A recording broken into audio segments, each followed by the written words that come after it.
Hello, everybody. It's done. We're live. Oh my God, Woo! we did it. Um, I'm still hearing Chrome. I have to hearing Spotify. I need to turn that off so I don't hear so many sounds. Hi, welcome. Uh, it's GandaKris, right? Here's the thing. Yes. I've never actually heard the word pronounced. Uh, and so I kind of had to guess that. No, you nailed it. Loved it. Oh my It's God. Tagalog. Oh, okay. hmm Um, what is the meaning behind that? Okay. And this was prior to me being able to change it because you get to a point where everyone just knows you by that name, Mm-hmm. and you just have to keep it. Yeah. But in call, okay. Well, I'm gonna try to keep this story short. But I was like, I had no friends. I was such a nerd in high school.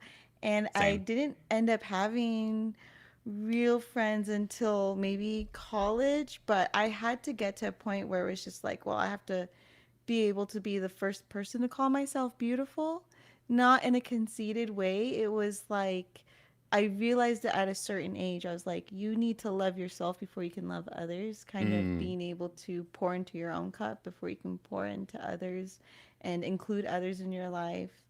And not have maybe so many insecurities yeah. befall, into people and stuff. So I realized that. And so Gunda in beautiful, Maganda, specifically in Tagalog in the Filipino language, means beautiful. So Oh. Miss GandaKris is kind of like me calling myself beautiful, in that sense. So, yep, that's the origin story. No, that's great. I love to hear that. Let hmm me hmm and my browser overlay works. Oh my God. This is crazy. Everything actually works before we start the show. This is oh man. That was a nice little icebreaker. For everyone else, I did post the link that you can go to. You can ask your own questions to our guest tonight. So if you've Yay! never met our guest before, that's perfect. Honestly, there are so many questions you could ask. The So floor is all yours, guys. Ask away. exactly, ask away. hmm We do have a couple. So I'll go ahead and get Ooh. started.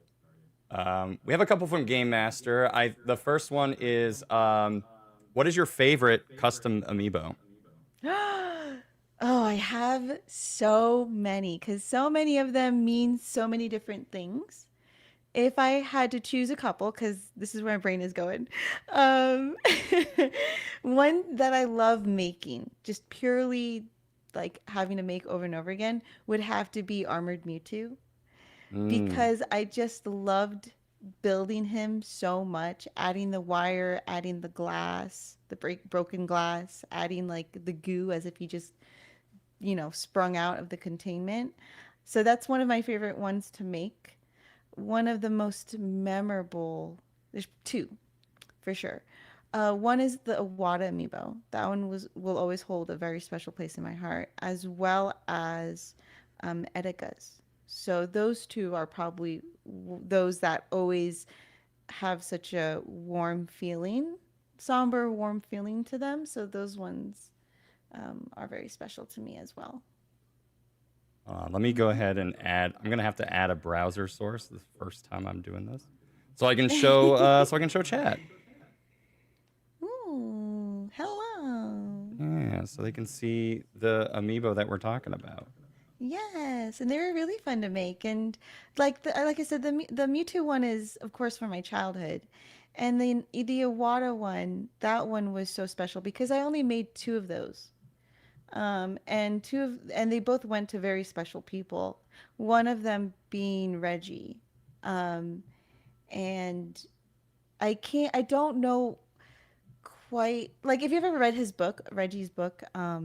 What is it called? Disrupting the Game. Yeah. He has such a beautiful segment in that book talking about his experience working with Awada.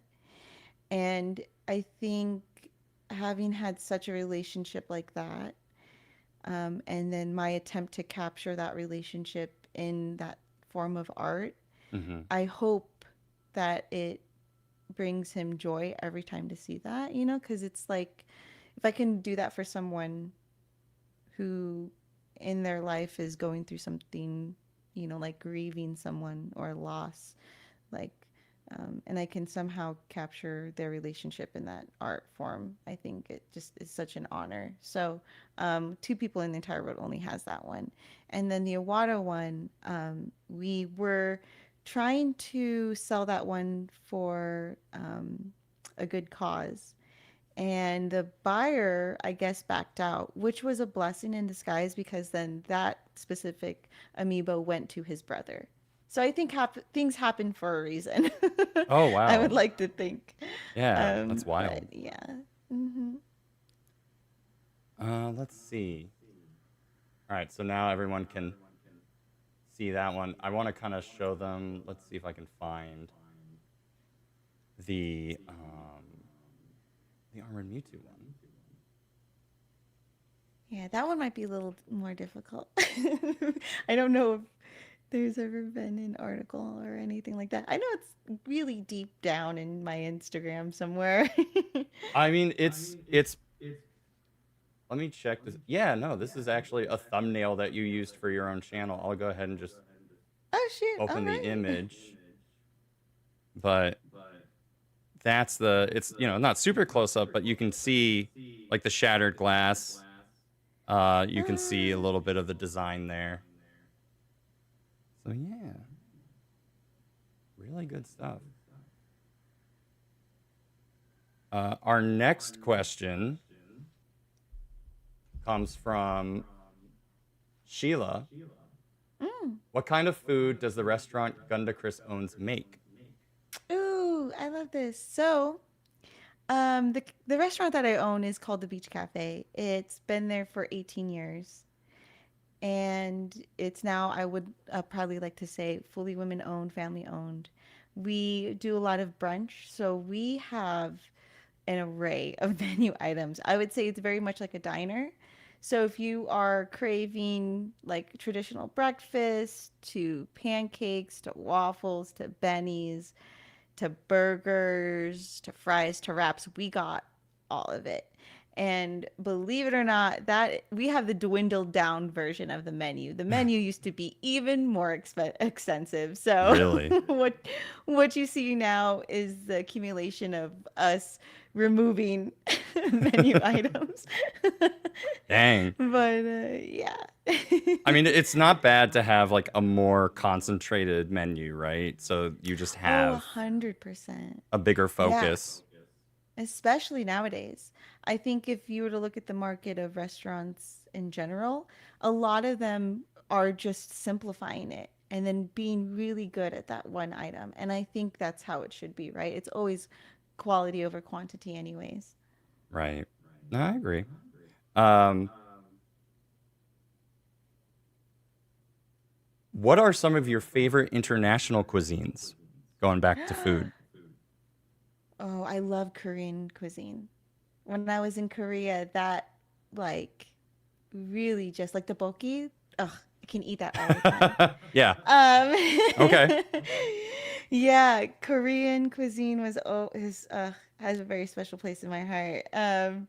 I for some odd reason I just recently went to Japan-ish, so Mhm. Japanese food is out Pretty of this world. good. I think, yeah, I think that was surprising as well, maybe because of how congested Japan is. That like again, it goes to quality, and like you can go to any restaurant in Japan, and I mean it'll be amazing. Um, so yeah, that one's a really good one. What else? I would say since I own the restaurant with my partner who's Mexican, I love Mexican food now. Yeah. And our chef is Mexican, and she's amazing, and she's been there for all 18 years. And so they've got me to love Mexican food. So, and watching her cook is also an art form in itself. So whenever she gets to like just go crazy and make whatever she wants, it usually leans towards the Mexican cuisine, and I love it. Don't know what it is, but I'll eat it. All right, awesome. Let's see. Oh, we have one from Ame. So we've talked a little bit about Amiibos. We talked about food. Let's talk about esports. So, how easy was it for you to join, or join the Vegas Inferno team as a community manager? And were there a lot of things to keep in mind? Yeah, so that's an awesome question. I love that because I'm digging in my brain. But um, I just remember being intrigued that we had an official esports team here in Las Vegas. And I was heavily into video games at the time, of course, working with Nintendo and Pokemon, and of course, Amiibos and content creation. Then to have found that there's like a community here in Las Vegas, I did ask myself immediately, well, how can I be a part of this? And then I was able to get in contact with the CEO at the time, and I wanted to be a part of it. And what spoke to me, I think, the most is how they presented themselves. It Hmm. was very professional, it was very structured. You can see that they had a sense towards community. And at the time, there was a lot of other esports teams in Vegas, but Vegas Inferno was the only esports team that truly showed like they cared for the city. And being born and raised in Las Vegas, that was what I was looking for. So, community is a big part of my life. I've always done a lot of charity work ever since college up until now. And then again, to be able to provide community service here in Las Vegas, an added plus. So Hmm. after being with Vegas Inferno for a year as a community manager, I then invested, and now I'm one of the part owners. And so my favorite part about, Vegas Inferno, is that we've been able to provide video game stations to kids in hospitals here in Las Vegas. Oh So if wow. you were to go to, let's say, Summerlin Hospital, you could see the gaming stations. And I think when people donate and they don't really necessarily get to see where their funds are going, but this is different. It's like if you're donating to Vegas Inferno, this is where your money is going, you know? Right. And I think that creates a bigger impact and a bigger want for people to share and contribute. Yeah. Yeah. Mhm. That's awesome. I will definitely like to talk a little bit more about this. Because I remember watching you go through, and I think there was something, I think, a couple of years back where Vegas is like now recognized by the state as like an official esports team of the state, Mhm. or of the Mhm. city rather. Yeah, the city. Yeah. State, that'd be amazing, but Yeah. Yeah. I was one day. look, I'm getting there. I still got a We're little bit of working the on jitters, but it. yeah. um so I'll definitely be intrigued. I will definitely be asking a little bit about how that came about. Okay. Um but before that, Ame also is asking, what are things you need to understand about owning a restaurant? Oh.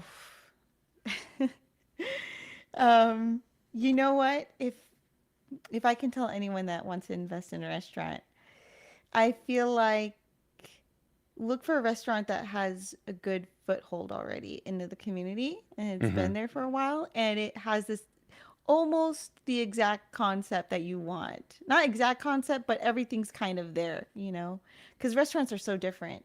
You need to know what you want long term for sure. And thankfully with this one, I mean, it's been there 18 years. I think the beautiful part is that if you walk into the restaurant, the beach cafe, you will see pictures from 18 years ago.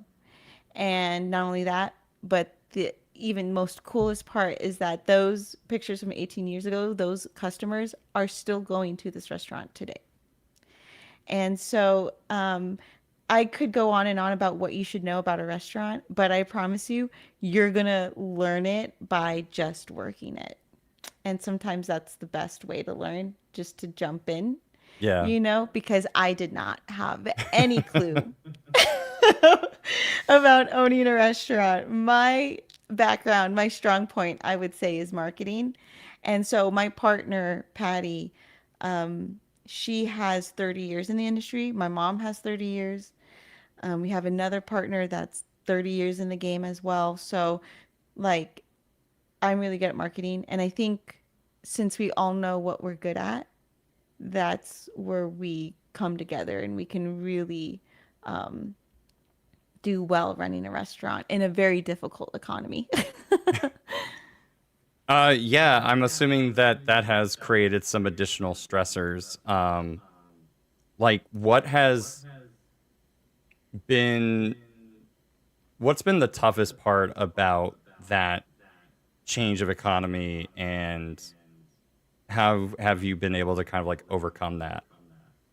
Oh yeah. I mean, I think for restaurants and maybe just local businesses in general, when people don't want to spend money, they don't want to spend money, Mm, especially if everything is just going up.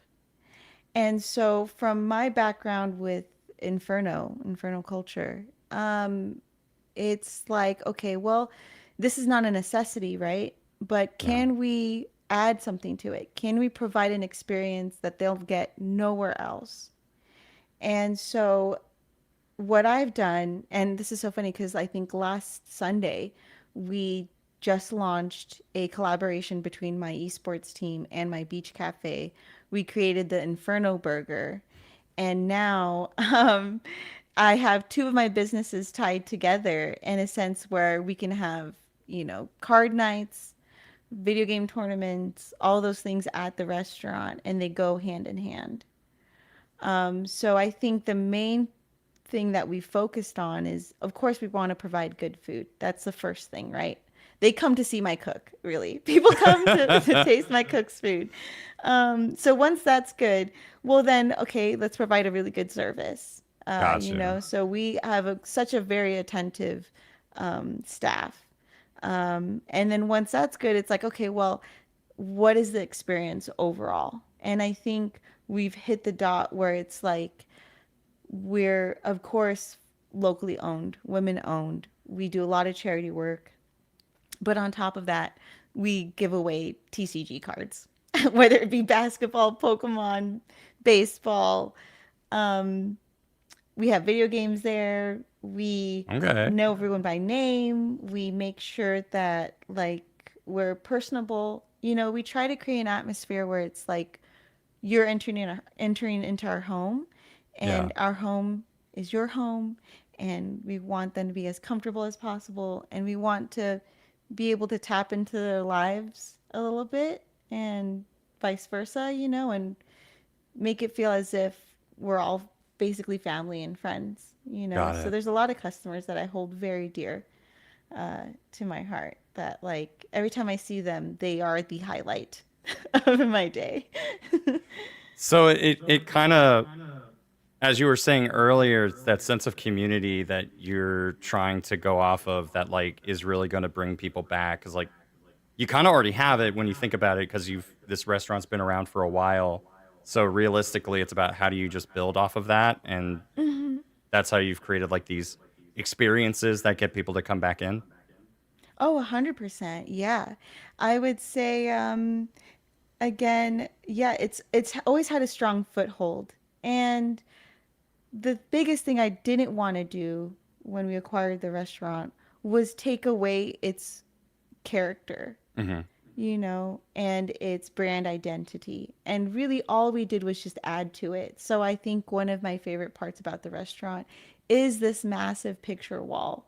The original owner took so many pictures, and when we acquired the restaurant, they were originally on panels, and they were filled. And so I thought about it, and I was just like, well, it'd be a really cool idea if we put the pictures on netting. So that way we can always continuously expand the picture wall and we can add to it. So I try my best, and this is my favorite part of the job, is where I try to capture families, especially with younger kids. Hmm. Again, because one of my favorite pictures, and I have a funny story to go with this too. His name's Tony. He goes in almost every single day, and he's a regular. Hmm. But 18 years ago, he took a picture with his baby son, and now his son is like 10 years old. So we have a before and after. Oh. And amazing. And the funny part about this is that we had a big influencer come in Brandon does Vegas or something like that, and he Hmm. came in and he featured that picture. And Tony came in one day, telling me, "Hey, all of my friends were hitting me up, and they're like, 'Yo, is that you?'" And so he kind of got famous off of his picture from 18 years ago, thanks to this influencer, Brandon, coming in and supporting us. So Nice. there's just such this a ripple effect of um, amazement and kindness and Yeah. joy that I feel like people get from our restaurant, which then trickles into the community, which then we get that massive support, Yeah. in the end. That's awesome. So, Um, Couple more questions. I think this one seems interesting. Going back to Amiibo. ooh, love it. What is the worst Amiibo to try to customize? Ooh, God, I have to really dig into my brain. Okay, well, I can't specifically choose one because they all ask for different things Hmm. depending on what I'm needing to make at the time. I will say that when it comes to customizing Amiibo, if you this is a good example. If I'm customizing a Pikachu and just adding clothes to that Pikachu, that's easy. If I'm making a Mimikyu, that whole Pikachu has to go. I'm keeping none of that amiibo. The only thing that's staying is the base. So when it comes to customizing, if you're starting from scratch, that's where it gets really difficult. However, like the kids nowadays are so incredibly lucky to have the resources they have now, Mm. because having a 3D printer, my gosh, if I had that back then, it would be a whole different ball game for Yeah. sure. But back then I had to sculpt those by hand. So that was the very difficult part of it. So it's less of the Amiibos themselves and more about either the ask or what you have to add on to it. Oh, 100%. But then the best part is getting creative, right? So like with Gino, I think I kept a majority of Mario's body and frame, but I had a lot of fun with it because I added a wood floor paneling. I added gears to it. I added things that I could find at like Michael's, And I think that's where it gets really fun. It's kind of like with Mewtwo, right? The broken glass effect was really just me bending plastic, clear plastic, Mm. and sticking it on there. So that's where it gets really fun is like, yeah, I mean, you don't have like instructions, but you can get really creative for sure. I was actually trying to see if I could find the Geno Amiibo that you had Oh. worked on. That one is surprisingly the harder one for me to verify. So Oh, really? yes. But if Yeah. I can find it, I'll show it to you, Chad. I promise. No. So, um, but yeah. So and then let's do one more. From Lazy Regenesis. What is your most prized graded Pokemon TCG card, or at least your, you know, top three? Ooh. Hmm. I'm seeing like I There. use the picture of you where you're just holding the Yeah. TCG Oh, cards. I wish I had those. Are you kidding me?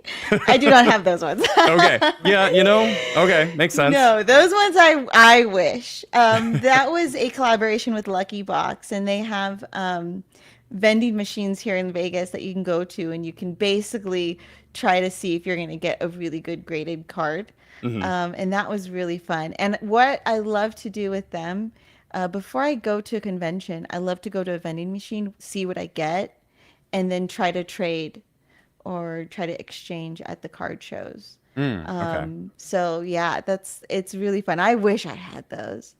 I think one that I do remember getting, actually, and this is so long ago, I don't even know what Mewtwo card it was. I remember this one vividly because back then I wasn't really into graded cards, but this was my first graded card ever. And it was this Mewtwo, and it was in a PSA 10, and there was not many of it. Wow. And I don't regret it because it went to someone really amazing. Hmm. But I had these really close Amiibo friends, and I gave them that card. So now looking back, I'm like, oh man, that was such a good card. But knowing that it's with them and they appreciate it a lot more than I could, I'm so happy it went to them. And it was like this ugly looking Mewtwo card. I will try to send you a picture of it, but it was Okay. a PSA 10 and apparently it was really rare, and I was like, you guys can have it because at the time they were collecting it. Yeah. Now I'm like, oh man, now I wish I did have it. but, Man. but yeah, no. I don't have many graded cards. I mean, I think another card that I cherish would probably be the ones that, and this is like, they're not anything special, but it's the ones that I pulled in Japan. Okay. Because I brought English Pokemon packs with me. And I pulled some full arts like Pharaoh Seed and stuff. And they are just, I mean, they're still really pretty cards, right? But they're not like a Charizard or whatever. Yeah. Yeah. But they have memories attached to it. So Yeah. I would say and you can see all these cards that I pulled on my Instagram, but I was traveling around Japan just pulling Pokemon packs. And then what I would do is that I would put the date when I pulled it and where I pulled it. And I Oh, want to nice. eventually have a binder where it just has all these locations of where I pulled these cards. Oh, that'd be So great. one card I pulled in front of the Gundam statue, another one in Sky Tower, another one at this water cafe. And I think those ones mean the most to me for sure. Yeah. That sounds great. There's an idea for anyone out there who travels a lot. I would say Yeah. bring Pokemon packs and rip them and then write down on the back like the date and where, and then that's something that you can cherish for sure. Yeah. That sounds cool. Hmm. Um, yeah, you can maybe even take like a picture of that location, just have a Yeah. scrapbook, and yeah, awesome. Um, that is going to be it for questions. Thank you guys so much for submitting your questions for us. Yay. We're going to take a quick break. When we come back, though, we have an actual like whole podcast to do. Woo! Uh, I will ask my questions, and Yay! if you guys have any follow-ups or any interesting tidbits you like to share, you can do that in chat. Hmm. We'd appreciate that as well. You can be a part of the conversation if you'd like. Until then, though, we're gonna take a quick break, so we'll be back in a little bit, but don't go nowhere, Grab your okay? snackies. Yeah, grab your snacks if you haven't already. Get something to eat, get something to drink. Come right back here. We'll be right back. Where's my? Here it is. Here's my little ad.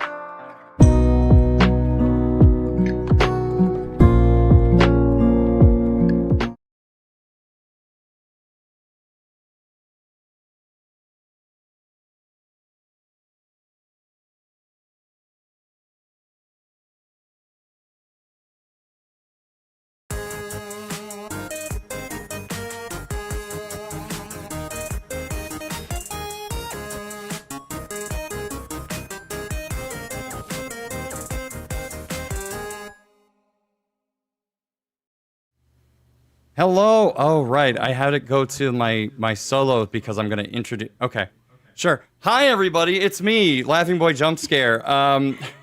You're just seeing a big image of me right now. Welcome, everybody. It's good luck, have fun. It is episode 10, our first ever episode 10. I'll tell you, where we've taken the best parts of both Let's Talk and Dialogue Box. We merged it all into a more fun, casual conversation about our lives and how we celebrate our love of gaming through content creation. So speaking with me today, we have creator, Amiibo customizer, entrepreneur, and buyer of cards, GandaKris. Hello. Hello, everyone. Welcome. Thank you for having me. Thanks I'm for happy to being be here. Yeah, awesome. It was great to get you here. I've been watching you, I say in quotations, because that sounds creepy otherwise. But like I've been looking at what you've been doing pretty much ever since the Amiibo days. and watching you be like kind of like the big Amiibo customizer for a long time. And then I just have been like seeing you do other things. I think you made a post like a month or two ago on Instagram where you just like did a timeline of everything you had kind of done up till now. Oh yeah. And I think that was a thing where I was like, I should just like get her on the podcast. Oh, I'm honored. Yeah. I know You've done a lot. You've seen me morph into a lot of things. A lot of things, and the fact that like a lot of this is kind of at the same time, I am both impressed and frightened. I'm scared too, trust me. But no, it's exciting. It gets me going every morning for sure. And to be honest, every aspect or every industry I get to be in, there's always something to love. I mean, it has its up and downs for sure, but there's always something that intrigues me. I always learn something new, especially when it came to like the restaurant industry, right? Completely different from video. Well, when I say completely different from videos, not really. They do share some similarities, but as far as food is concerned, I have no clue. No clue about that. But I recently learned that Reggie, recently I just read his book, what was it? Disrupt the Game. Mm-hmm. He came from Papa John's Panda Express to Nintendo. So I that's commonly interesting. joke about how he's the reason why the big New Yorker pizza exists. You And know that what? The Bigfoot, that was yeah, his marketing thing. Is that the same thing? it's both. So he did both. The Bigfoot pizza was the first one. It was like in the early 90s, and then in the Yeah. mid to late 90s they did the big New Yorker. And as a kid, that was my favorite pizza of all time because it was just pizza but big. Love that. I love that. So, it was his birthday recently, and I messaged him, and he said he was having dinner and stuff. But I didn't know this after until I read his book. He gives out Reggie pins, right? And here's the Yeah. thing: I collect pins, specific ones, and so I messaged him. I was like, "Hey, I know that you only give out Reggie pins at Nintendo when you were working there, and he only gave them out if there was like some sort of accomplishment."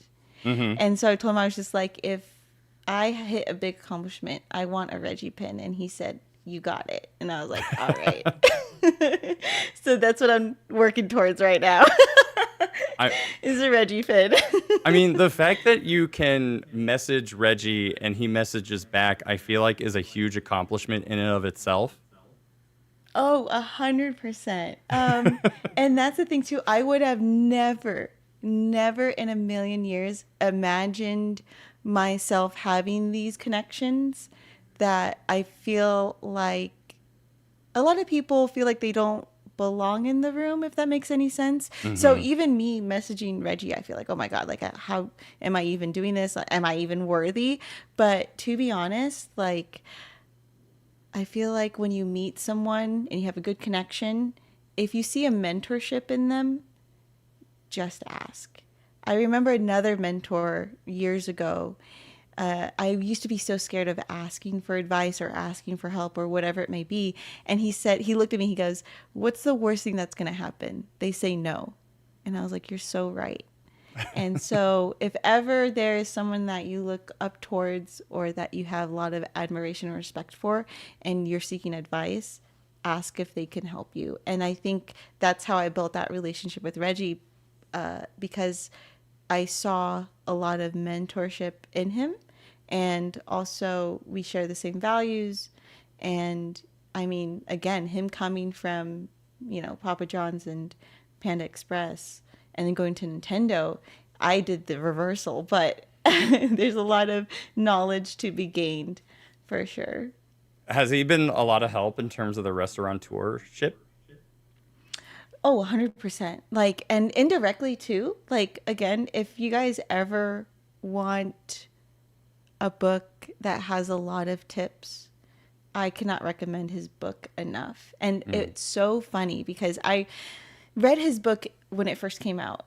And then he recommended me a book by Adam Grant called Give and Take. So if there's another book that any entrepreneur wants to read, I highly recommend that. He recommended that to me. Game changer. Hmm. And then now reading his book a second time, I can see where certain aspects of what he learned from Adam Grant was then inspired and used in his book.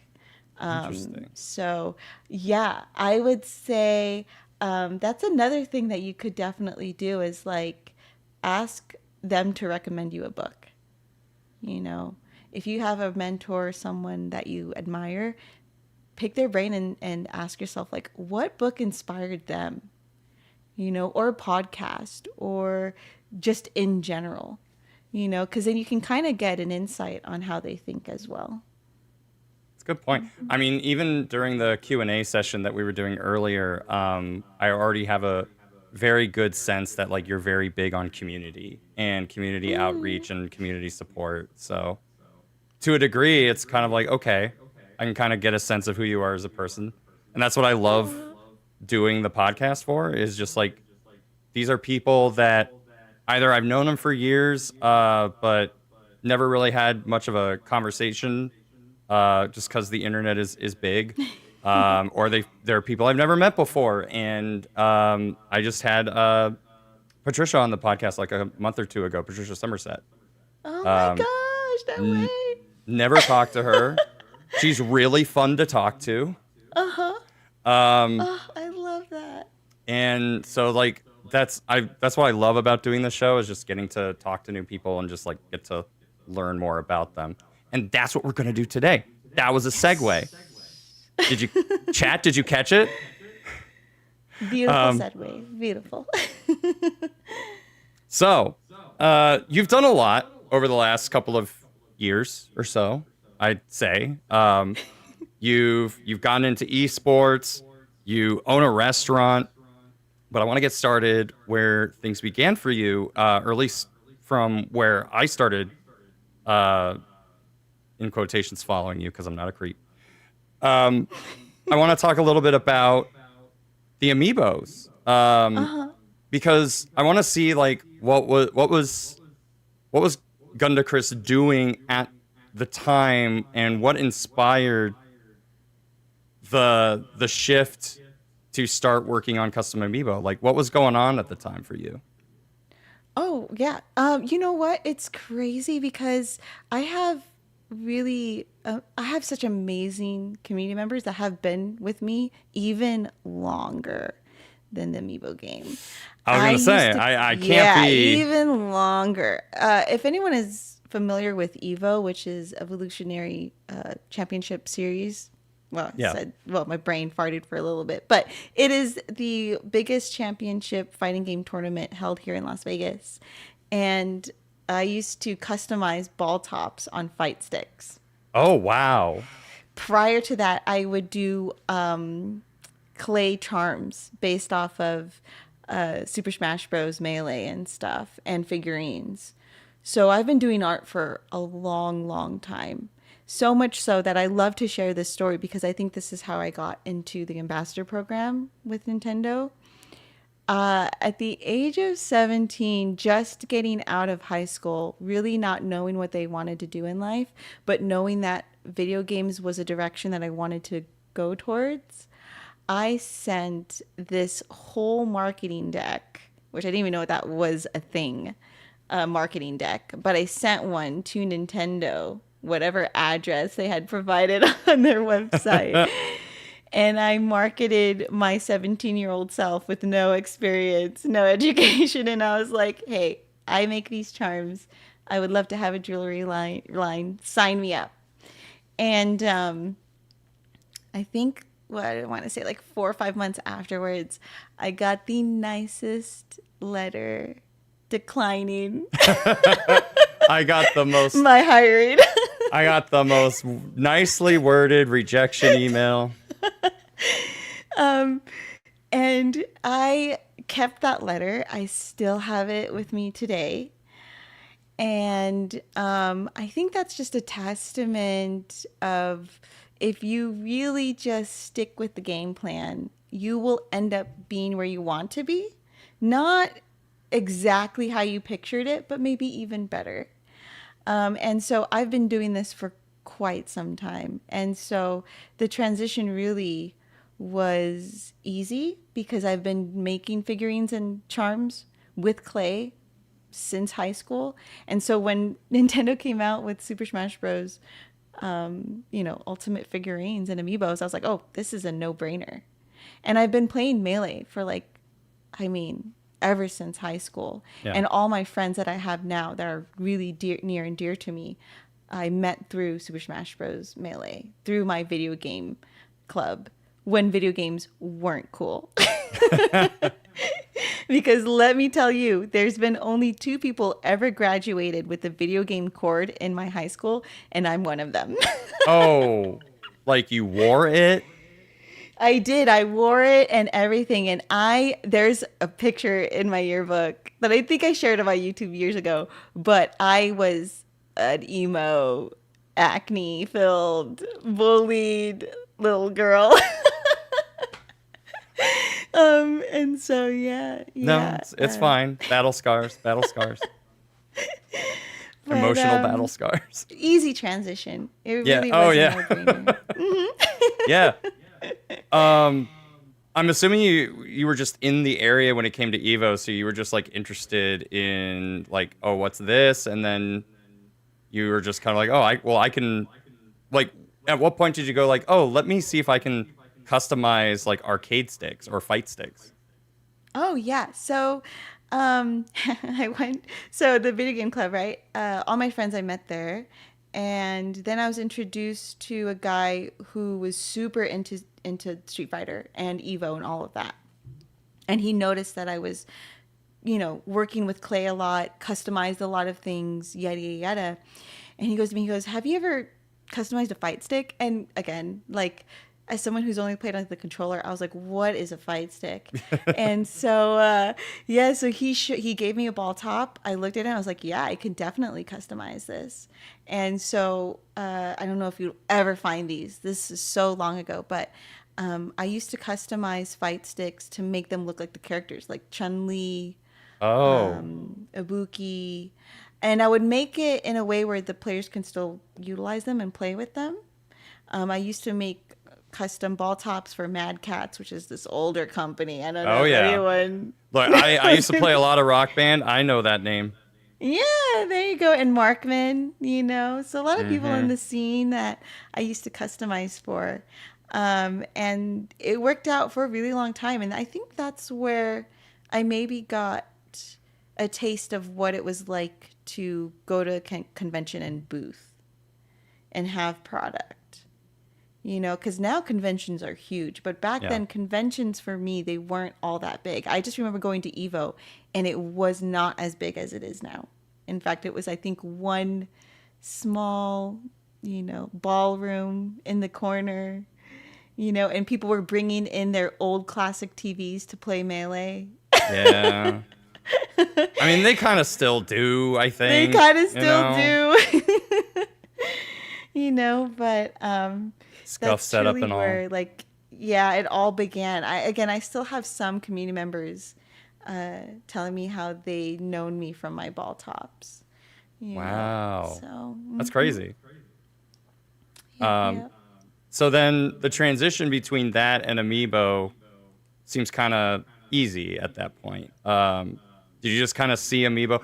Was it the Smash Brothers connection too? Like the first Amiibo that comes out are for Smash Brothers. Mm-hmm. So was that just kind of like, 100%. oh, let's just do something with this? Yeah. So I mean, Super Smash Bros. Has a very, very special place in my heart. Being Asian and growing up in an Asian household, and my mom being fully Filipino, she did not like video games. We had to market that to her. So Animal Crossing specifically, we were like, hey, Animal Crossing, listen, it's teaching us how to save money, pay a mortgage, work hard. Okay. For what you want. But when it came to Super Smash Bros., that was a little more difficult. I do remember a story where my dad had to sneak us out for the Super Smash Bros. Brawl release. Wow. He snuck us out through the garage. Our neighbors across the street brought us to GameStop that was next to a Blockbuster. Wow. Oh, God. Sorry, my lower I'm back old. hurts from hearing that. Yeah. Just to experience that. And then again, shout out to my really, really close friends. I met all of them through Super Smash Bros. Melee. So friends that I've known for like 25 plus years is because of video games, because of Melee, Hmm. because of those characters. And I just remember us wanting to be the best players in our area, which is of course everyone's goal. So it was a very easy transition because Super Smash Bros. Holds a very, very special place in my heart. And I don't think I would have the friends that I have now if it weren't for that game. Yeah. That's really nice. Mm-hmm. So then things kind of start to pick up a little bit, right? You start customizing Amiibo. What happens then? Because all of a sudden, I'm starting, from my perspective, I'm just seeing a lot of these custom Amiibos pop up. Obviously, everyone's looking for Amiibos, and they're just kind of like, who can even find a Shulk Amiibo to customize to take his shirt off? So Yeah. what happened then? Well, I think it was more of people would start sending me their Amiibos to customize.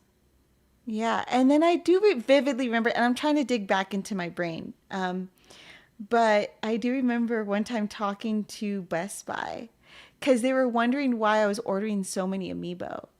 Because I think they thought I was like a scalper or Oh, something. really? Yeah. Okay. But I told them that, oh no, I customize them. And they're like, oh, okay. And they're like, okay, that's fine. And I was like, cool. All right.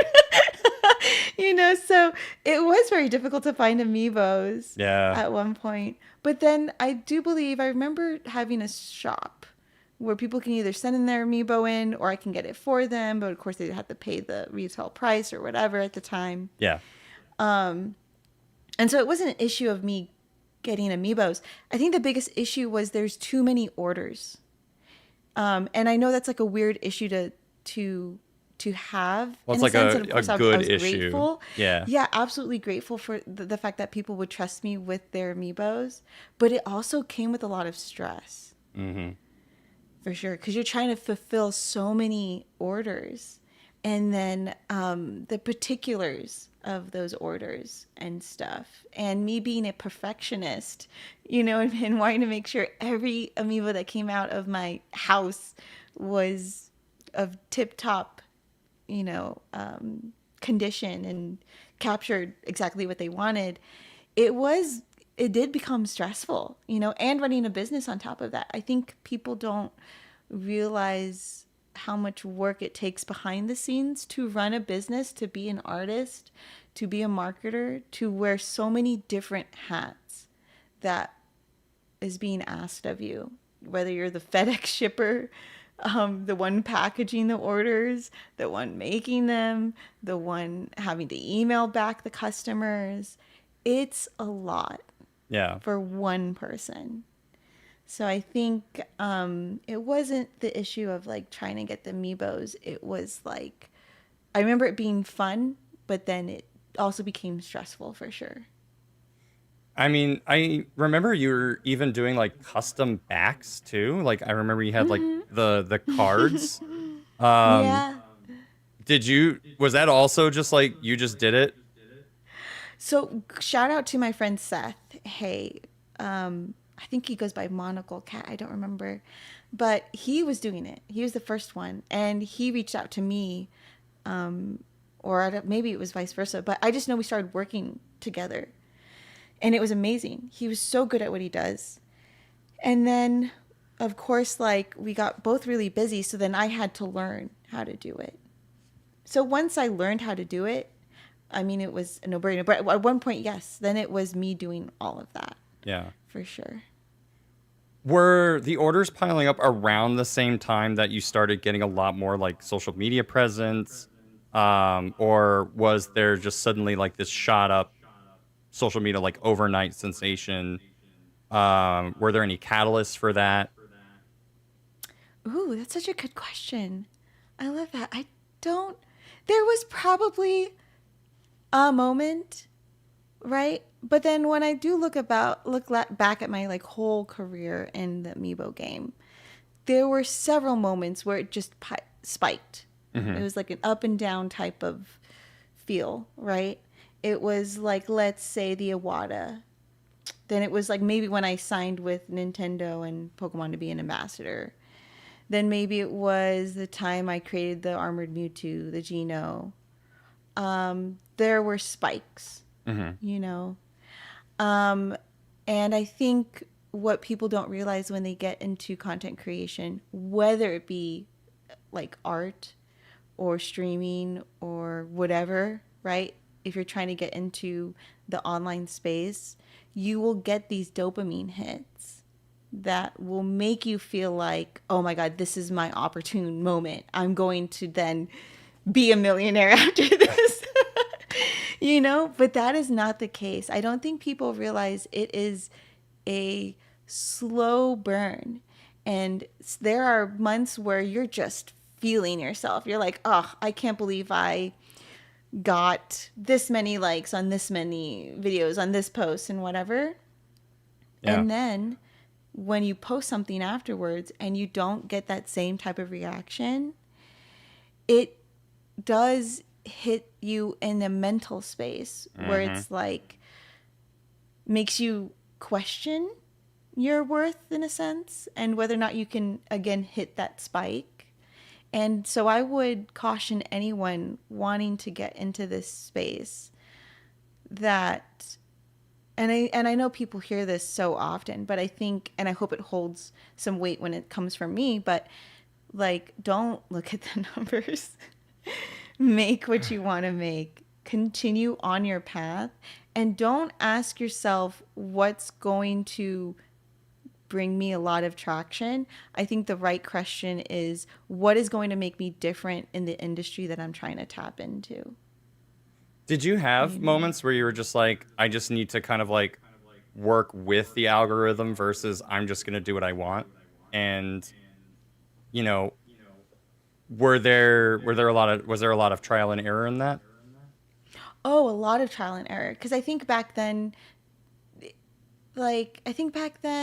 sure there was a lot of people wanting to enter the space, but there's so many people wanting to enter it now, especially, Hmm. right?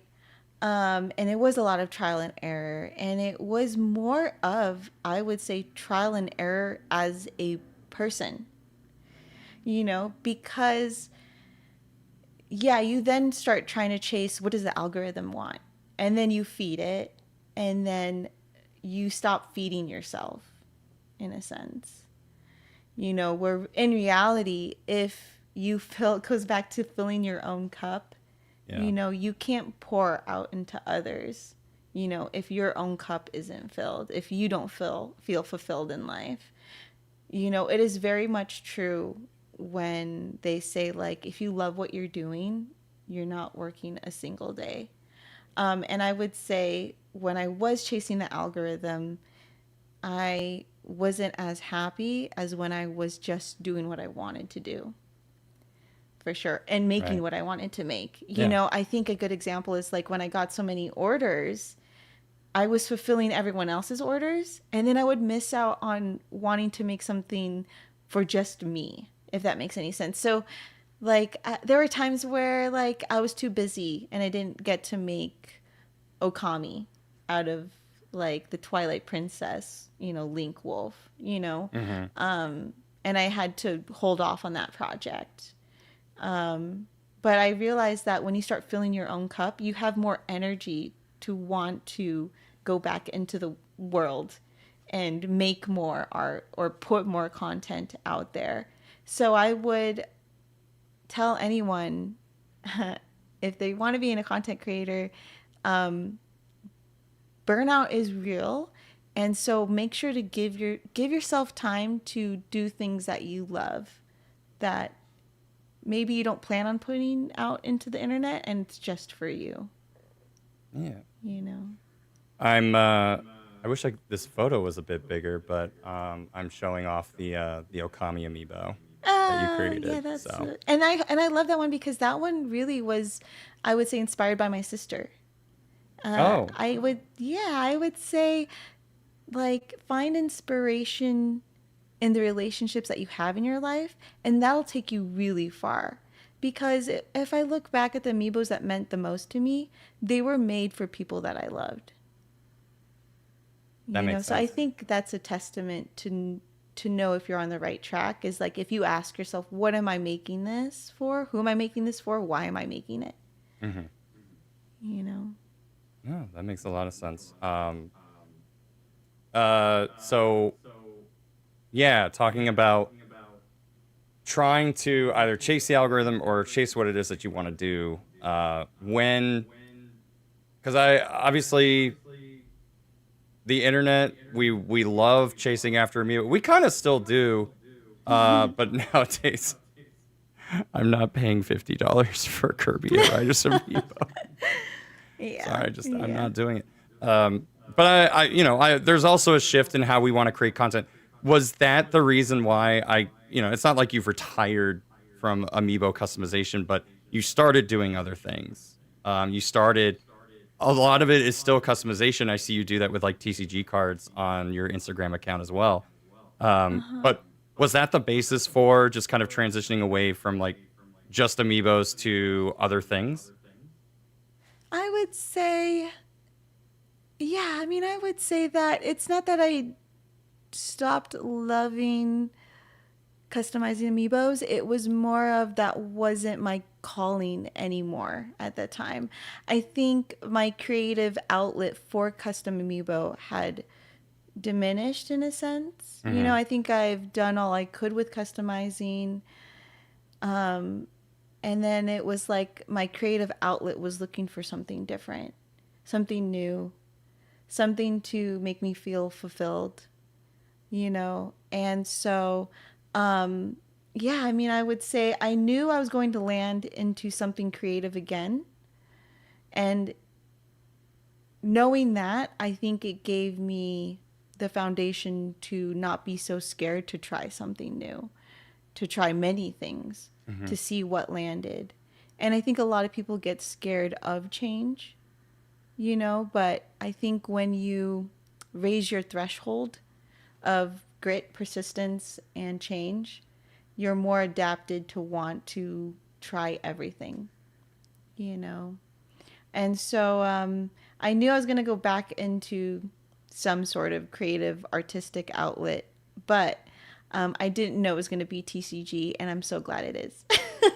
I mean, it all just kind of adds up. Was it just like you see a lot of people looking at TCG is becoming very popular, especially during 2020, which was Yeah. obviously, 50,000 years ago and was definitely not just very recent.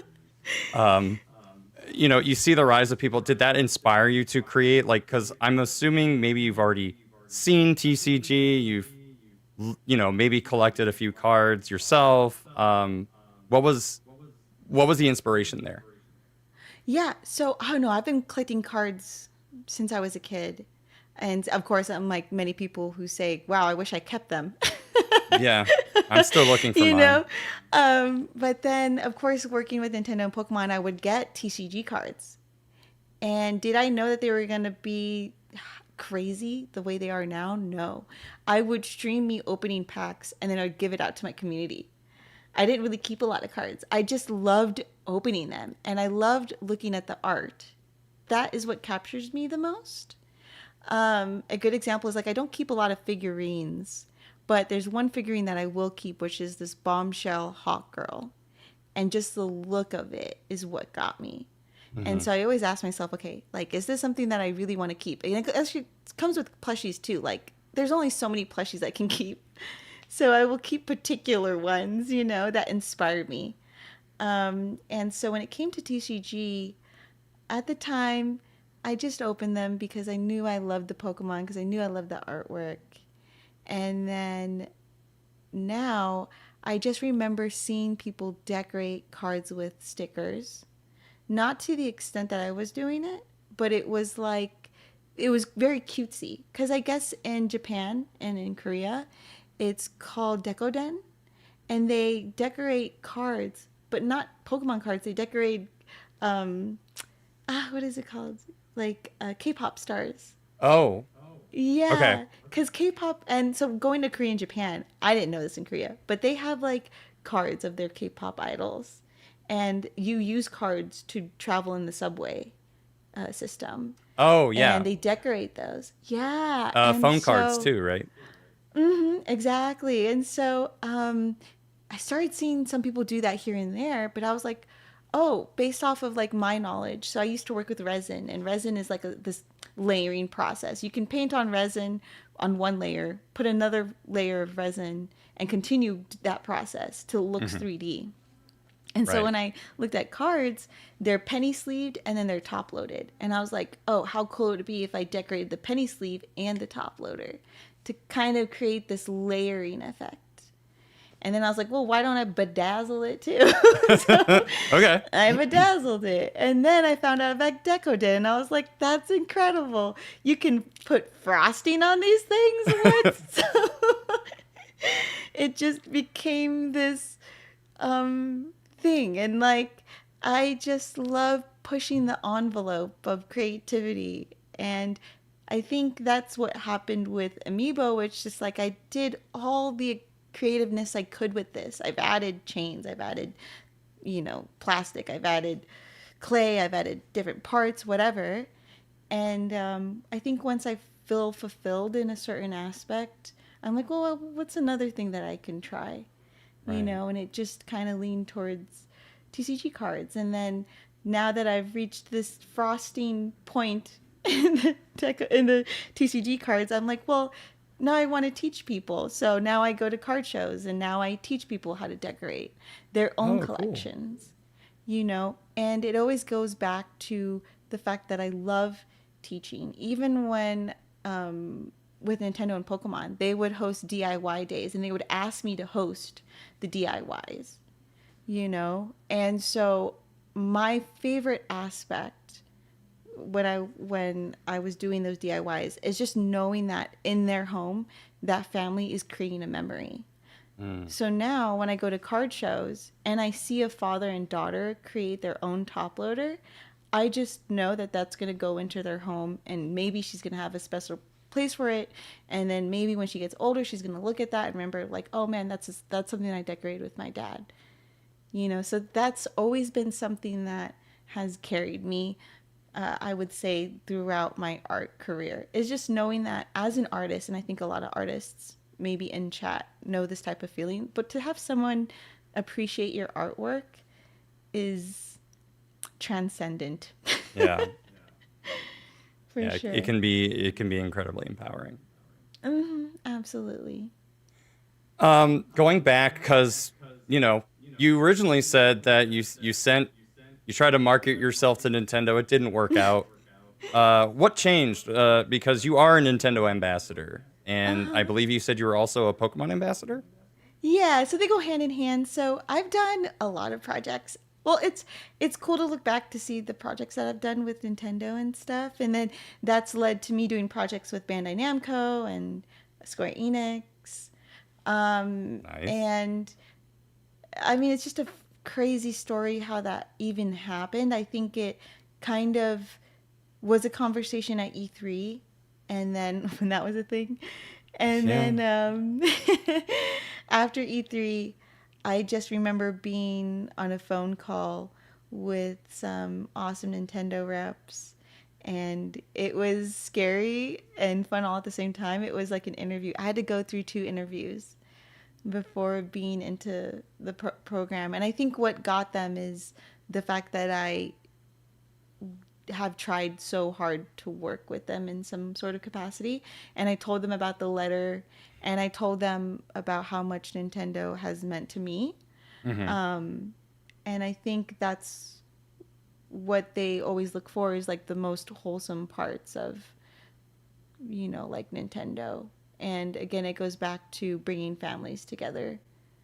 And I think they saw that in me, and I'm really honored that I can provide that type of craft, especially to families. Yeah. Like having done so many DIYs for Nintendo, I do picture a family on game night making paper crafts from Origami King in their living room. Oh you yeah. know, and being really crafty and artistic. And because here's the thing too, it's like being able to take a memory that you can get off of playing the video game and then bringing it into real life.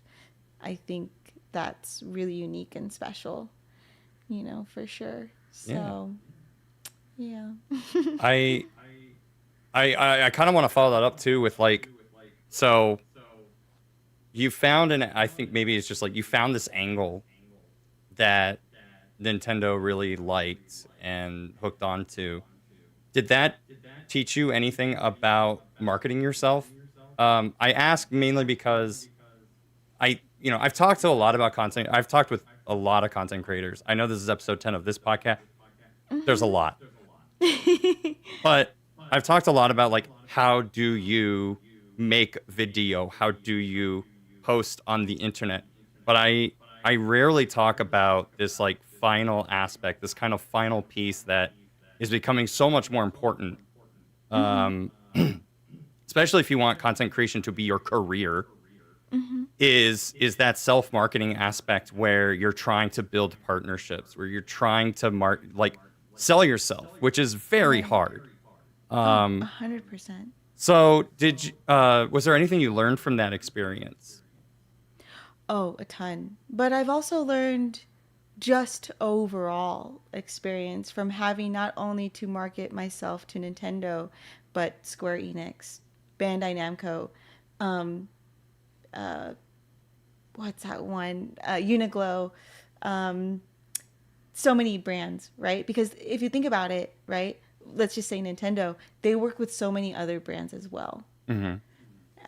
And so those are other markets that you can tap into if you want to highlight the Nintendo line at Uniqlo. Um, so I would say that like there was a lot of things that I had to learn, but again, I would always say that the biggest lessons came from within. Not selling yourself short, knowing what you want out of the deal, not just saying yes for free product, and don't underestimate yourself either. I think that like people aren't sure of their value, but if you're not sure, then the company that you're trying to, have them back you in is like not sure either, you know? Right, Um, right. you have to come prepared for sure. I just did a marketing deck recently, and I would say when you're building that marketing deck, of course, the numbers and engagement, yada, yada, yada, Hmm. right? But it comes down to like what makes you different? Like, why should we invest in you when there are other content creators that do the exact same thing as you, Hmm. you know? So it's like, what makes you stand out? And I think with Nintendo, because I can only imagine they had so many applicants, right? I think with Nintendo, it was my story. And so I would say include your story because that is a huge part of who you are. Because at the end of the day, they're not just investing in your content, they're investing in the type of person that you are Hmm. and the type of person that you're striving for, your values, your beliefs. And what I've come to learn is that the person also builds an extension of themselves in their community. So I am thankful that I have an amazing community, and I think it's because I do talk about my charity work, and so I have a lot of people who want to give. And that's just an example, I think, of like you attract the type of people who you are. So if, like, let's say if you attract negative people, maybe it's because you're putting out negativity, into the world. So yeah, I think it's just important as a person to know your values and beliefs, tell your story, and if a brand aligns with you, not just in your content, but with who you are, you're going to land the deal for sure. Wow. Yeah, that's definitely a lot to think about.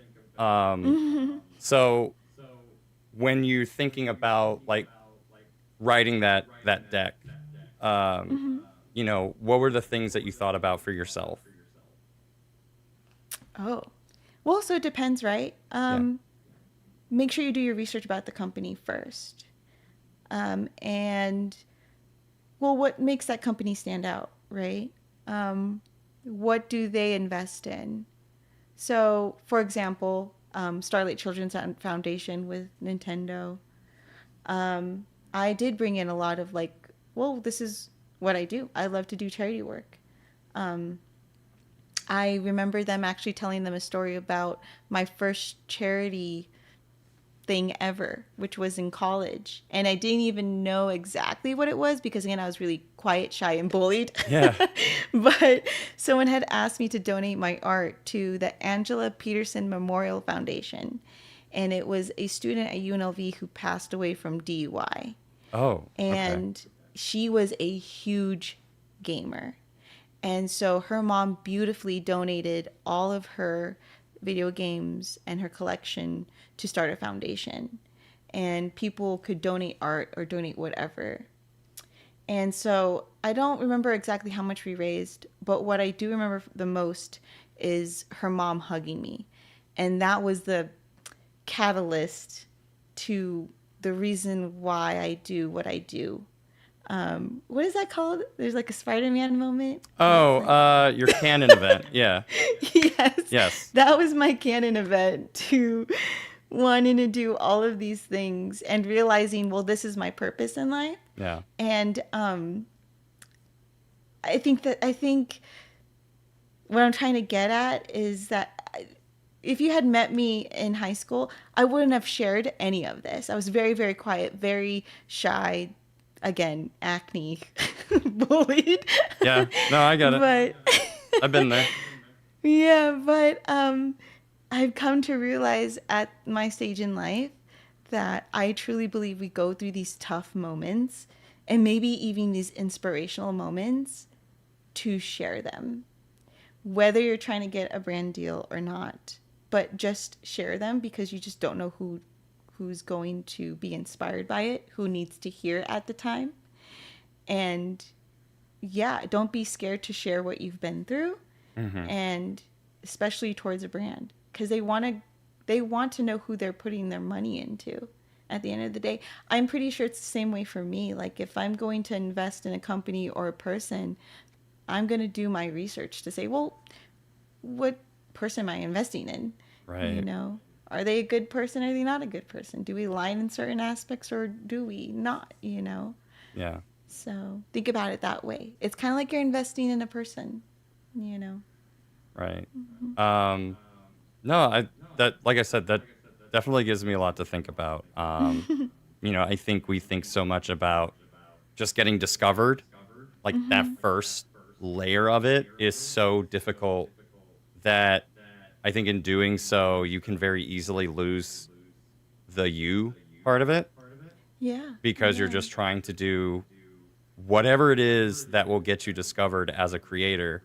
Hmm. Um, but it's very inspiring to kind of see that you've been able to kind of just like create things that you are inspired to create for yourself, Hmm. and things just are just kind of aligning, and you're being found for being authentic.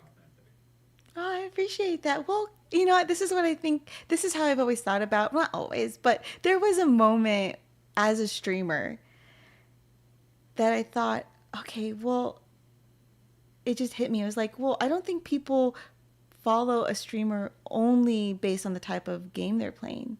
They follow a streamer, they follow a content creator, they follow anyone really because of the person, Hmm. you know? And if you think about it, streamers hop from one game to the next, to the next, to the next, to the next, but they retain their audience because really the audience wants to see the person, Yeah. you know? So if you think about it that way, it's like, well, if they want to connect with me as a person, what what's something relatable? And that could be anything, the trials and tribulations that you've gone through, the food that you all share a same liking for, Yeah. Maybe the fact that you even have brothers and sisters, you can relate to that, a game that inspired you, whatever it may be. There's a connection to be built because I think people forget that everyone is so dynamic. We're Yeah. not just one thing. We are made up of several things that we love, that we dislike. I mean, there's probably community for people who hate pineapple on pizza, you know? Yeah. And Not on if my you big New can Yorker. tap into if you can tap into that, even one aspect, like, oh, your favorite game is Majora's Mask, you've won someone over, Yeah. you know? And then that person's not going to just only show up for you when you play Majora's Mask. They're going to show up for you when you play whatever game, or whatever you decide to do. I think that's the coolest part is that I've come to realize I can jump from one subject to Amiibos to ball tops to a restaurant to TCG cards because I know that my community doesn't love what I do and what I can provide. They love me for who I am. Yeah. I think that's also a really nice thing about being a variety streamer because, like, you're talking about jumping from game to game. There are a lot of streamers that only play one game Mm-hmm. and or like one franchise, and they get their following. A lot of people are like, "I love this game. It's my favorite game. This guy plays this game. I'm gonna follow them." And then when they change the game, their numbers drop. Like some people will stay because like of what you're saying. They like the streamer. They like the community. Yeah, Um, Being a variety streamer, it's much harder to do that build up. But the people who do stick around absolutely. are, I don't want to like, I don't want to make it a loyalty thing, but it's like they want to be a part of that community Uh-huh, because they for don't care sure. what it is that you're playing today. They want to see you or they want to see who you're with and they want to be with chat. They want to be a part of that community. Storm's in our chat right now saying games people bring people in, but people stay for the person and the community. And I think Oh, that's very, very true. 100%. Yeah. I would, and I wish I continued with streaming, but since my life has not gone in that direction, something popped in my head just now. I have this theory that anyone who's a streamer right now, perhaps if instead of just talking about the game and you talk about your life, not get too personal, but maybe like a dog that you have or a cat or whatever, and then start including those pieces that you're okay with sharing, those real pieces of you. Hmm. I think that's when you can attract more people, and retain more people. I've noticed, especially in the TCG community, I know there's a TCG person who opens or rips packs, and he had talked about his brother who passed away, where they wanted to rip packs together, and now he just shot up. Because if you think about it, like, sure, he could have just stayed ripping packs, but instead he shared a very relatable story about someone he loved who passed away. Yeah. And then next thing you know, everyone could relate because grief is something that everyone can relate to. Emotions is something that everyone can relate to. So I think if you can tie a true emotional part to your story, people will definitely want to continue to watch you and watch you grow, Yeah. you know. Um, this may be a personal question, Mm. so feel free to shoot it down. But we're talking about opening yourself up to your community, to brands, in a way.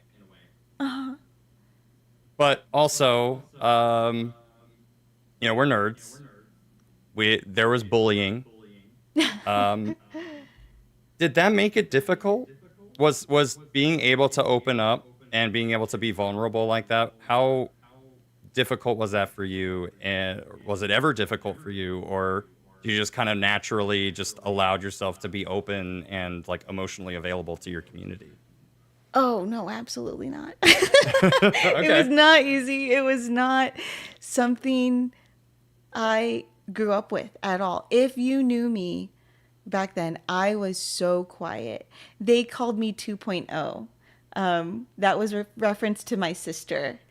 I was a Oh, 2.0 version.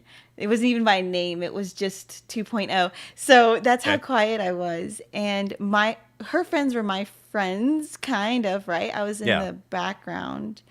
But what really, I guess, got me to open, and it wasn't even really me opening, it was like getting into art.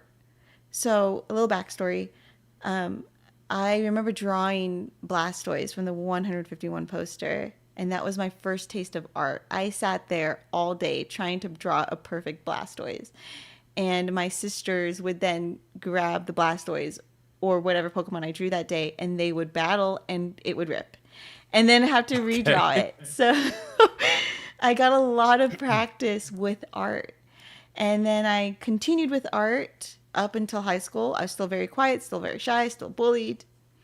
But I remember going to art class and I remember drawing this giant picture of a deer, and everyone loved it. And I realized, okay, wow, everyone's kind of gathering to talk to me. They want to talk to me. And thankfully, it wasn't about myself, it was about my art. So it kind of was a gateway to me realizing, okay, people make connections through art. Like, how can I make friends? How can I make art to make friends? How can I build off of this?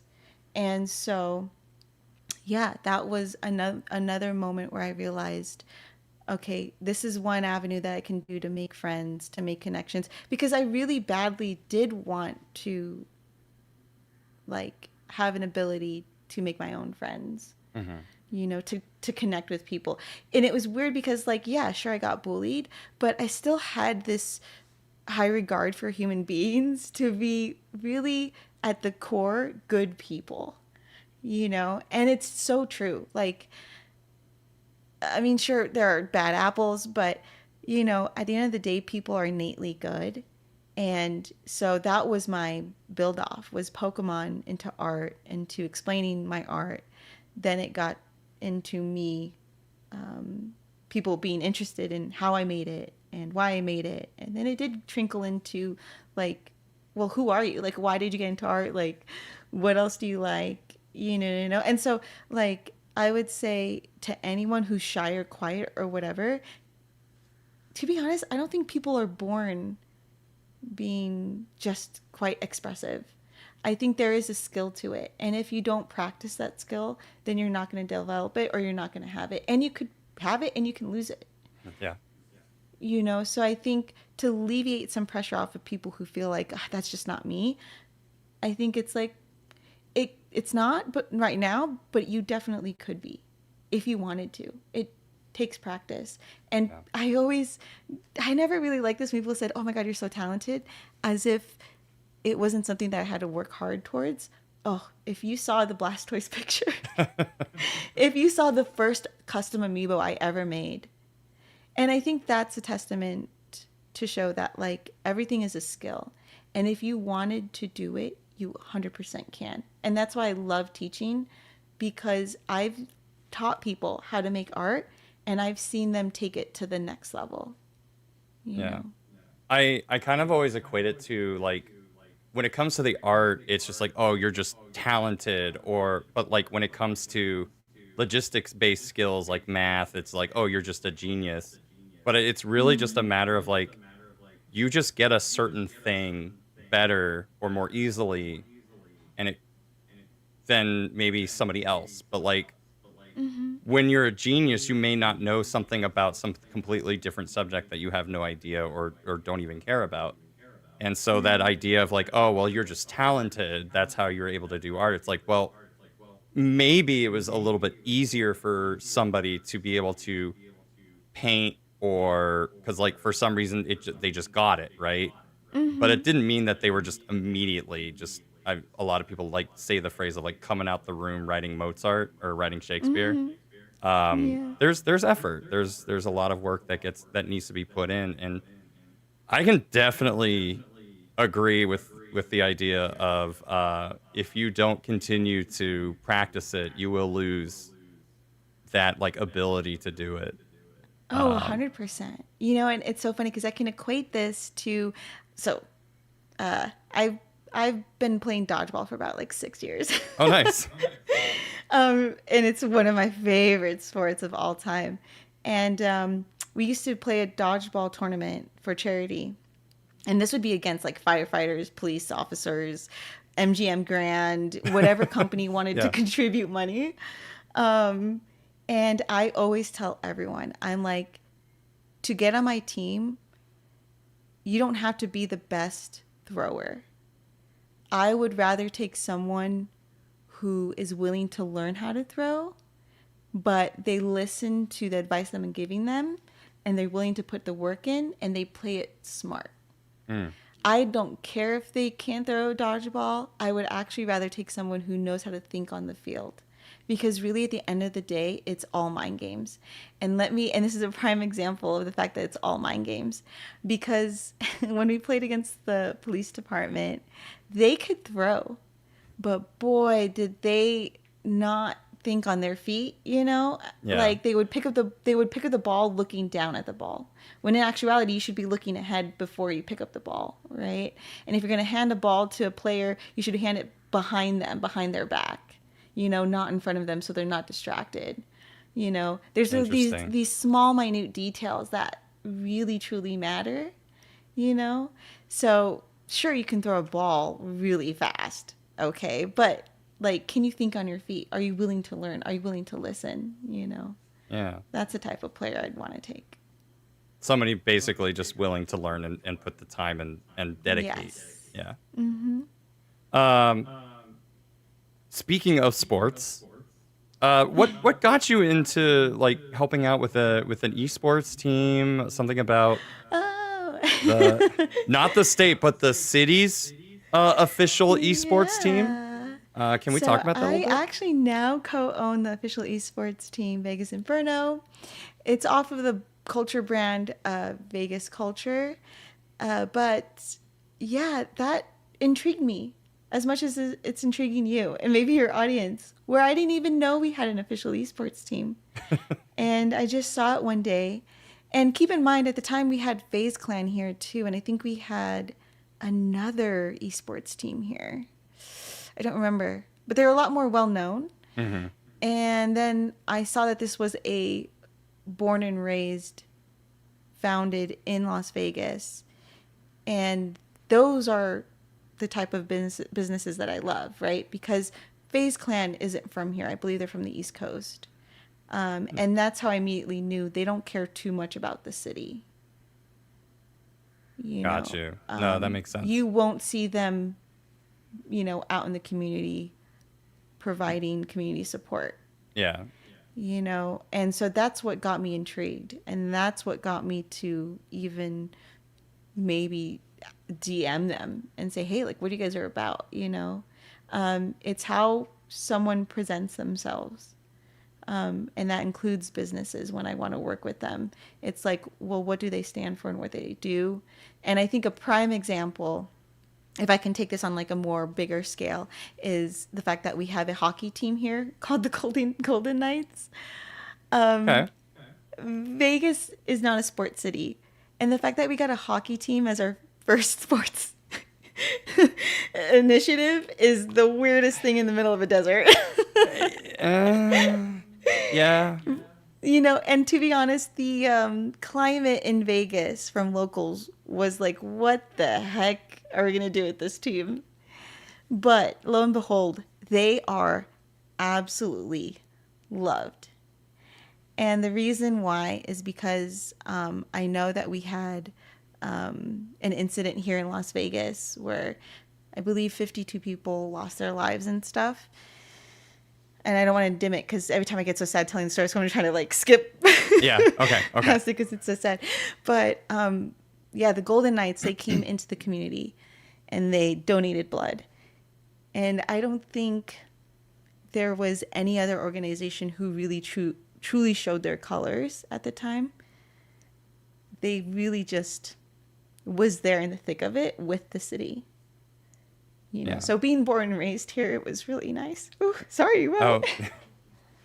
Yeah, I'm I'm noticing a lot here too, where it's that same sense of community giving back, something that's very important to you. I really like how you've just been kind of able to, again, you're taking the things that matter to you and you're bringing that out into whatever it is that you're doing.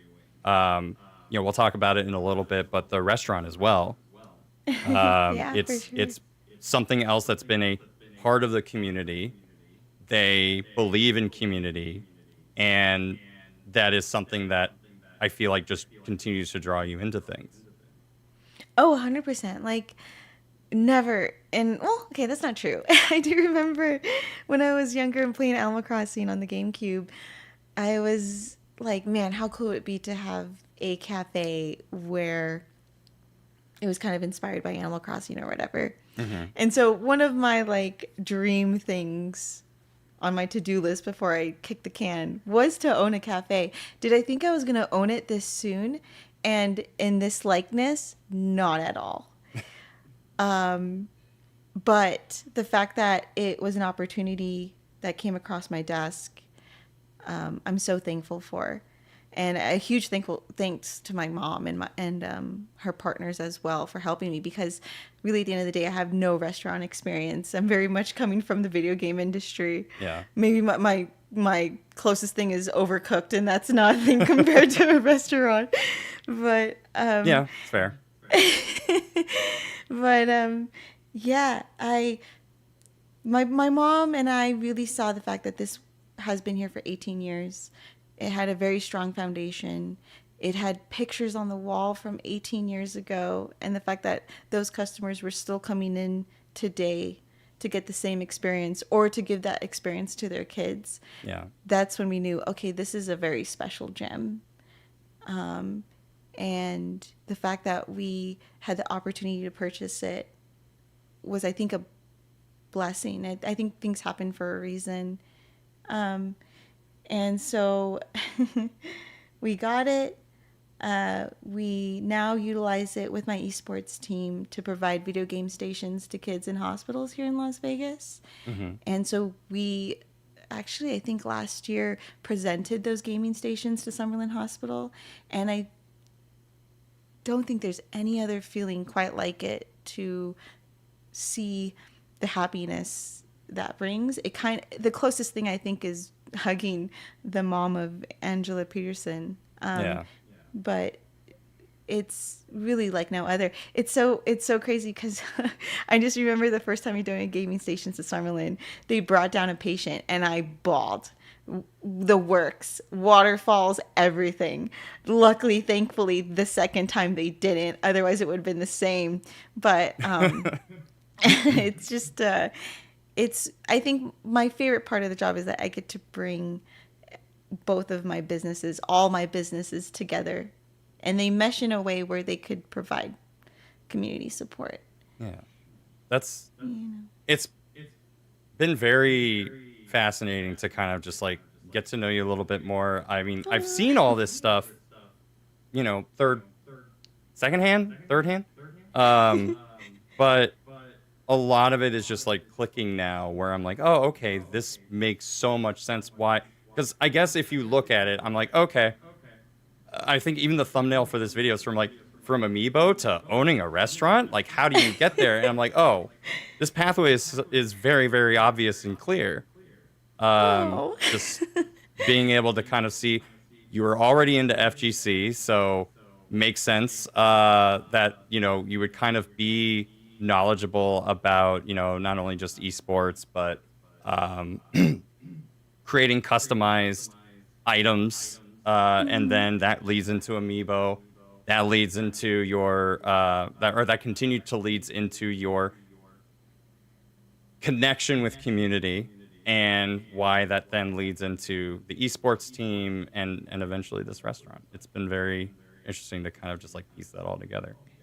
Oh, thank you. Yeah, it's what I have ever imagined the trajectory that my life has taken. No, but you're right. It does make sense, because if I look back at what little me, Christine, wanted to do with her life, there were certain things. It was like, okay, well, I want to work with Nintendo.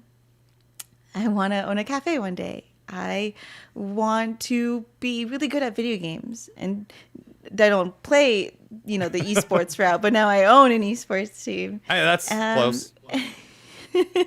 and like there are even still things on my list that I want to do that I don't know. I feel like I will accomplish eventually, right? Like there's this one that's so random, kind of, but I want to go on a TED Talk one day. And it's so funny because I did apply to the TED Talk Las Vegas here, Hmm. and I got declined.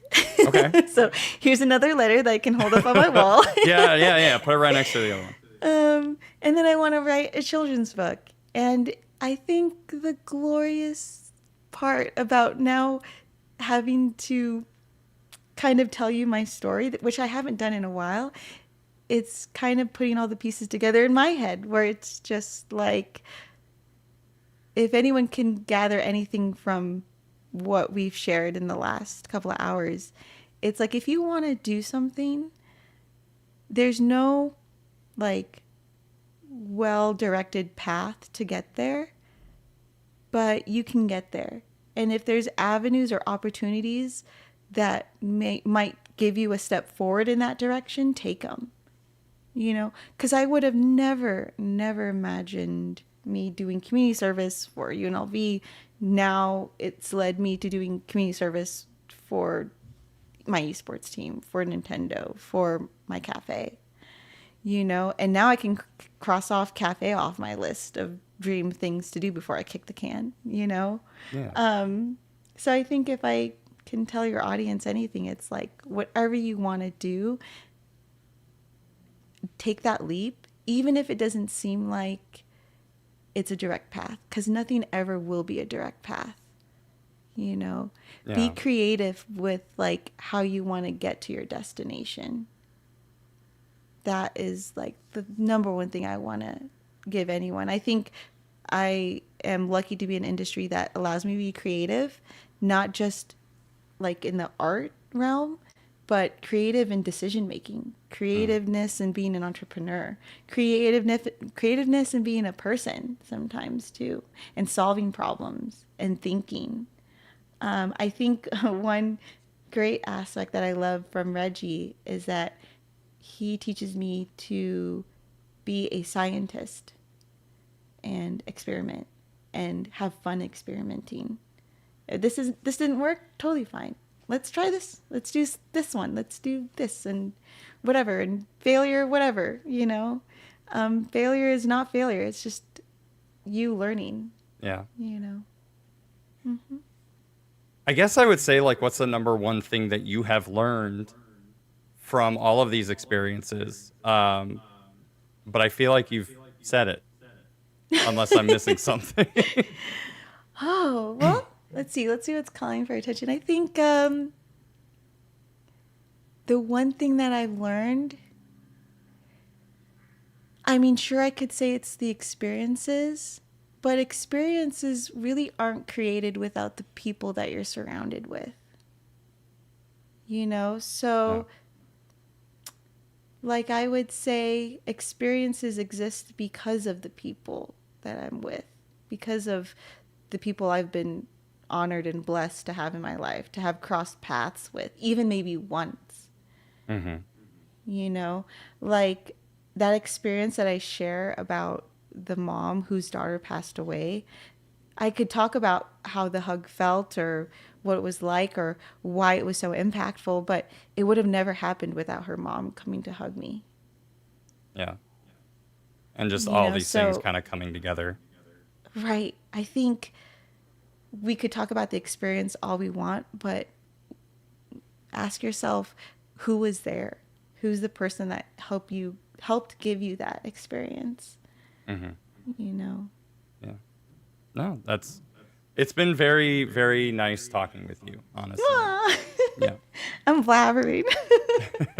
No, it's honestly, this is probably one of the most well put together like stream of questions I've ever had because Stop. I feel like everything just kind of makes sense here. And again, I was just like watching everything happen over like the last 10 years. Like I've seen what you've been able to do with the Amiibo.